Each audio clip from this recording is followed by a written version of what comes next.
Good day everyone! Welcome sa aking munting kusina para sa isa na namang edisyon ng Luto Serye. So for today's menu, nagluluto po ako ng yan, kung ano po ang nakikita niya sa video. Hipon at saka isdang tulingan. So ayan, inumpisahan ko na po ang pagluto. Habang niluluto ko yung hipon, ay isinabay ko na rin pong lutuin yung isda, sinaing sa asin.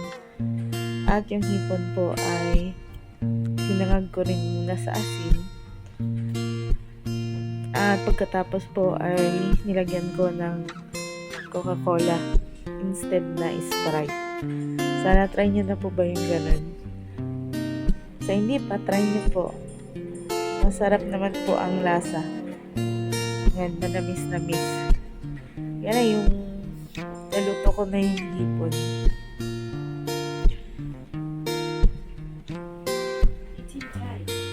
O, diba? Mukha po masarap. Masarap po talaga yan. At nag-fried chicken din po ako para dun sa ulam ng aking anak.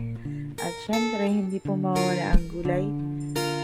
Ang gulay na pampahaba ng buhay.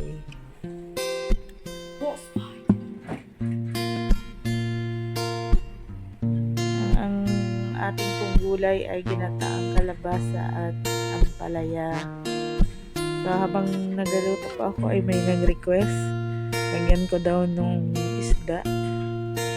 Kasi naing sa asin, kaya yan nilagyan ko na rin po. At ilagyan ko na rin po ng hipon. At kako ay parang masarap pari pag nilagyan na rin ang hipon. So yan na po ang